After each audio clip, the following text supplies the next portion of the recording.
Olá pessoal, sejam muito bem-vindos. Eu sou o professor Junai Ludwig de Informática e a partir de agora eu quero convidar todos vocês. A gente vai começar a aprender, vamos cair de cabeça aqui na parte da matéria que não é muito amigável, mas eu tenho certeza que a gente vai destrinchar bem legal isso aqui, vai deixar você muito confiante, muito bem preparado até eu diria, para a sua prova, tá? A matéria é o Sistema Operacional Linux. Você pode até querer me perguntar, mas o que esse GNU está fazendo ali? GNU Linux é o nome original. Em algumas provas até aparece assim. Então eu prefiro colocar o nome para evitar alguma surpresa, né? Você chegar na hora da prova, o que esse GNU está fazendo ali? Gente, esse é o nome realmente original do Linux. É verdade que ele se popularizou, né? Sendo chamado apenas de Linux, mas o nome correto, no caso, então, seria esse, ok? Então vamos aprender aí. Primeiro, quais as principais características que a gente encontra no Linux, por ele ser um sistema operacional, né? Ele é concorrente direto do Windows. O Windows é o sistema operacional da Microsoft e o Linux é um sistema operacional concorrente. Eles disputam o mercado um contra o outro, por isso que eles são muito parecidos. Muitas vezes você estuda o Windows, depois vai estudar o Linux e você vê, nossa, eles são parecidos em alguns pontos. E em outros pontos eles são completamente opostos, sabe? É uma coisa curiosa. Tem semelhanças e tem diferenças entre os dois, né? Então há pontos em que eles praticamente são iguais, mas tem horas que você vê assim, nossa, eles são completamente distintos em alguns aspectos, tá bom?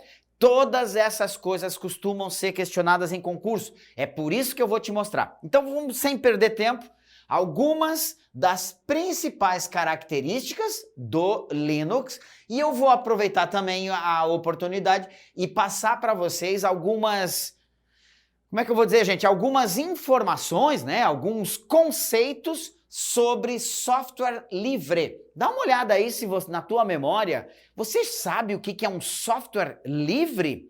Eu acho que você pode estar querendo me dizer assim, se você já sabe, né? Não, professor, software livre é aquele que me dá algumas liberdades quando eu utilizo aquele software. Perfeito? Mas você saberia dizer quais são essas liberdades? São 4. Então deixa o tempo passar aqui, daqui a pouquinho eu vou te mostrar, em primeiro lugar, o que é um software livre, quais são as liberdades que ele nos dá e principalmente o que isso tem a ver com o Linux. O Linux foi, historicamente, um dos primeiros softwares livres do mundo. Então, gente, isso é uma coisa assim muito relacionada com o Linux. Ou seja, eu estou querendo dizer que é muito frequente em questões de concurso, numa questão de Linux, por exemplo, a banca levantar a bandeira da liberdade de software. Por quê? Porque o Linux tem isso muito forte dentro dele, né? O Linux foi um dos primeiros softwares livres do mundo e ele, hoje em dia, continua sendo livre. E sempre será livre, para a vida inteira, né?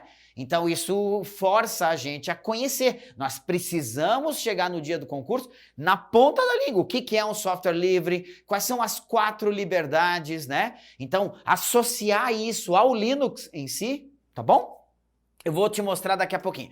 Mas antes, deixa eu te mostrar outras características igualmente importantes, tá? Em primeiro lugar, gente, o Linux é um sistema operacional. Já tinha te falado isso antes, né? Que é desenvolvido não por uma empresa, nem por uma pessoa isolada. Ele, na verdade, é desenvolvido por uma comunidade, são milhares e milhares de pessoas que são voluntários, são programadores voluntários espalhados por todo o mundo. Então tem gente na Austrália, tem gente nos Estados Unidos, tem colaboradores no Brasil, no mundo inteiro, né? Então o Linux, ele é diferente, ele é um software livre. Ele não é detido por uma empresa como é o Windows. O Windows é da Microsoft e ele é um software fechado e protegido. A Microsoft não deixa ninguém meter a mão no Windows, né? Não só é proibido fazer cópias do Windows e passar para alguém, mas mais proibido ainda é mexer no Windows, gente. Não pode. Isso é crime, tá? É crime de violação de direitos intelectuais. O Windows é protegido pela própria Microsoft. Então ele é um software de código fechado. O Linux não, é um software de código aberto. Qualquer pessoa, eu e você, por exemplo, podemos alterar a programação do Linux. Ele permite, não é crime, muito pelo contrário. Eles até incentivam a gente a fazer isso. Por isso, a visão do Linux é tão diferente nesse aspecto em relação a alguns outros programas, né? Outra coisa, a maioria das distribuições Linux são gratuitas. Mas você não me viu eu falar assim, todas as distribuições Linux são gratuitas. Não são. O Linux não tem nenhuma obrigação de ser de graça, apesar de ele normalmente ser, né? 99,9% das versões do Linux você não paga nada para usar. Não precisa pagar. Mas, se cair numa prova, é permitido vender o Linux. Você vai botar como certo ou como errado? Certo!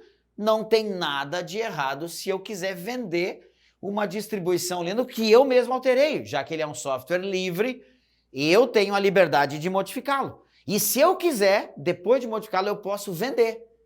Mas isso não é contra a liberdade, não. O software livre não diz nada. Os conceitos, né, são 4 liberdades, nenhuma delas fala sobre vender ou doar de graça, né? Doar de graça já é uma redundância. Tá bom, gente? Então, cuidado. Retire da sua, né, da sua linha de raciocínio que o Linux tenha que ser gratuito. Ele não tem obrigação nenhuma disso, mas normalmente ele é, tá? Outra coisa, tá aqui então. Vamos começar a dar uma olhadinha melhor sobre liberdade de software, né? O Linux foi e é ainda um dos primeiros softwares livres do mundo. Como é que eu chamo software livre em inglês? Free software. Software livre. Professor, free software eu não poderia interpretar como software gratuito? Não. Não, porque se você fizer assim, você está indo para o caminho errado. Existem 2 tipos de software, tá, gente? 2 nomes, né? Existe o free software. Free software. O Linux é um software desse tipo. E existe o freeware. Olha a diferença. Freeware, sim, vem da junção da palavra software e da palavra free. Mas olha como tem uma pequena diferença na escrita. Isso é um software grátis. Ok? E isso é um software livre. Então a gente não pode chegar no dia do concurso fazendo confusões. Um free software é um software de graça? Não, esse seria um freeware, né? O Google Chrome é um freeware, o Adobe Acrobat é um freeware. O Linux não é um freeware. O Linux é um free software. E qual é a diferença? A diferença é que um software gratuito pode não ser livre. O Google Chrome, por exemplo, né? Ele é um software gratuito, mas ele não é livre.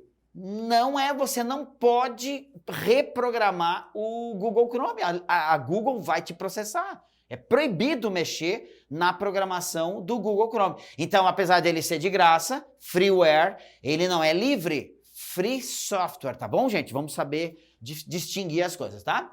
Então, o Linux é um free software porque ele dá ao usuário diversas liberdades. São 4 liberdades fundamentais. A liberdade total de uso, ou seja, se você adquirir o Linux de alguma maneira, você não tem restrição de uso. Você pode usar em casa, no trabalho, na escola, na faculdade, em trânsito, no Brasil, nos Estados Unidos, onde você quiser. Não há restrição de uso. Pelo contrário, você tem liberdade total. Liberdade de estudo. Você pode estudar como o Linux foi produzido. Você pode ir lá na programação, no código-fonte do Linux e estudar como ele foi feito. Além de ser permitido estudar a programação do Linux, é permitido também modificar. Você pode reprogramar o Linux se você achar que pode fazer melhor, né? O que é difícil hoje em dia, ele está muito evoluído, mas, né, quem é bom programador está sempre convidado a tentar modificá-lo. Se você achar que fica melhor, vá em frente. E liberdade total de distribuição. Não é proibido copiar o Linux. Pelo contrário, eles incentivam você a passar adiante. Tanto as versões que você adquiriu, como as versões que você modificou eventualmente. Tá certo, gente? Você não pode... Olha só, 4 liberdades, né? O Linux só tem uma restrição à liberdade. E olha que curioso. No Linux é proibido tirar a liberdade dele. Você não pode. Se você pegar uma cópia do Linux, você tem total liberdade para estudar e modificar. O que você não pode fazer é tirar essa liberdade. Você pensar assim, passei dias e noites modificando, então agora eu quero vender o Linux e eu não vou deixar mais ninguém mexer na minha cópia. Eu vou fechar o código dele e proibir alguém de alterar. Não pode. Um software que nasceu livre tem que permanecer livre para sempre. Como o Linux nasceu livre, ele continuará sendo livre para sempre. É proibido tirar a liberdade. É a única restrição que a gente tem. Bonito, né? Se a gente for analisar assim, é um conceito legal. Tá bom. Outra coisa, gente, o Linux não só é um software livre com aquelas 4 liberdades, mas também é um software chamado de open source. O que quer dizer open source? Código aberto. Claro, dava até para desconfiar. Se eu posso estudar o código de programação e modificar o código de programação, é porque o código é aberto. Qual é o oposto de código aberto? Código fechado. O Windows é de código fechado, é proibido alterar a programação do Windows. Aliás, o Google Chrome. O Google Chrome é um software gratuito, é um freeware, mas é de código fechado. Você não pode alterar a programação. Aliás, você não pode nem estudar, tá? É proibido abrir o código do Google Chrome. Aí você diz, pô, mas ele não é de graça. Sim, mas não confunda gratuidade com restrições que o software pode ter quanto à privacidade, tá? Só que o Linux não, gente, ele é de código aberto, ele permite que o seu código de programação seja estudado e modificado. Claro, você pode até tirar essa conclusão, óbvio, né, professor? Isso aqui é uma conclusão óbvia, se ele tem liberdades ali, então você tem razão. Quando a gente estuda o que é um software livre e o que é um software open source, que teoricamente são coisas separadas, mas não tem jeito, você acaba chegando à conclusão que eles se complementam, né? Um é derivado do outro, tá certo. Um software que seja livre é open source e vice-versa, tá? Mas são conceitos diferentes, não pode esquecer. Claro que nessa hora você pode querer me perguntar assim, tá, professor, entendi. Linux é um software livre, mas qual é o oposto de um software livre? É um software escravo? É um software preso? Não, não é esse o termo que a gente usa. Nós usamos o termo software proprietário, tá bom? Lembre-se, software livre está numa ponta, numa extremidade, os conceitos de liberdade estão lá na ponta oposta está o software proprietário. Por que ele é chamado assim? Software proprietário é aquele que você pode usar e ainda tem algumas restrições de uso, às vezes não pode usar no trabalho, às vezes só pode usar em casa, né? Alguns só, não todos, tá? Mas ele pode ser utilizado, mas você não tem liberdade de estudo de jeito nenhum, nem de modificação e nem de distribuição. É proibido. Por isso que o software proprietário e o software livre são muito distantes entre si. Os conceitos deles são opostos. E olha só, gente, o Windows é um exemplo de software proprietário. Ele é de propriedade da Microsoft. Nessa hora você vai me perguntar assim, tá, mas eu vou lá numa loja, eu pago e compro o Windows e levo ele para casa. Ele não é meu? Não. Você foi lá na loja, você pagou pela licença de uso. Você não será dono do Windows. O Windows continua sendo propriedade da Microsoft. O que ela comercializa, gente, o que ela vende é o direito de usar. Ela chama isso de licença. A licença de uso, você pagou por ela. Mas você não adquiriu o software, você não adquiriu o direito de estudá-lo, modificá-lo, nem de distribuí-lo. Você sabe, mesmo que você vá numa loja e compre o Windows, continua sendo proibido fazer cópias e passar essas cópias para outras pessoas. Isso é pirataria. Um software proprietário proíbe a redistribuição. Então, o Windows é proprietário, o Linux é um software livre. Outra coisa, o Windows tem o código fechado, portanto, É proibido alterar aquele código e o Linux tem código aberto. Tá vendo a antagonia? Como eles são opostos nesse aspecto, né? Legal. Não sei se chega a ser legal, né? É legal para um, talvez não seja tão legal para o outro, mas é o fato. Isso aí é muito